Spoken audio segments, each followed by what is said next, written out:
ফাইনালে মুখোমুখি হতে যাচ্ছে বার্সেলোনা রিয়াল মাদ্রিদ। আতলেতিকো মাদ্রিদকে হারিয়ে ৩ মৌসুম পর কোপা দেল রের ফাইনালে পৌঁছেছে বার্সেলোনা। ২০১৩-১৪ মৌসুমের পর আবারও কোপার ফাইনালে মুখোমুখি হতে যাচ্ছে বার্সেলোনা রিয়াল মাদ্রিদ। স্থানীয় সময় বুধবার রাতে সেমিফাইনালের ফিরতি লেগে ফেররান তরেসের একমাত্র গোলে জিতে ২ লেগ মিলিয়ে ৫-৪ গোলের অগ্রগামিতায় শেষ ধাপে পৌঁছে যায় বার্সেলোনা। সেমিফাইনালের প্রথম লেগে ৪-৪ গোলের শ্বাসরুদ্ধকর লড়াই হলেও বার্সেলোনা অ্যাটলেটিকো মাদ্রিদের দ্বিতীয় লেগে ছিল উল্টো চিত্র। এই ম্যাচে ১-০ ব্যবধানে জিতলে যে কোপা দেল রের ফাইনাল নিশ্চিত তা জেনেই দুই দল মাঠে নামে। সে স্কোরলাইন মাত্র ২৭ মিনিটে পেয়ে যায় বার্সেলোনা। বাকি সময় স্বাগতিক অ্যাটলেটিকোকে তারা ভালোভাবে আটকে দিয়েছে।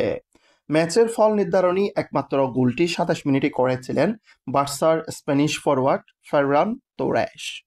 তাদের হারিয়ে বার্সেলোনা সব প্রতিযোগিতা মিলিয়ে ২১ ম্যাচের অপরাজেয় যাত্রা ধরে রেখেছে।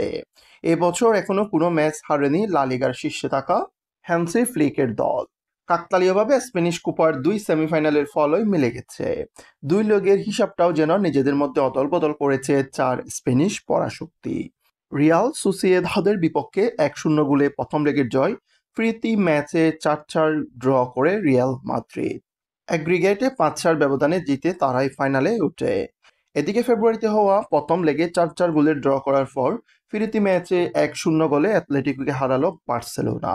এ নিয়ে ৪ বছর পর কাতালানরা এই প্রতিযোগিতার ফাইনালে উঠল।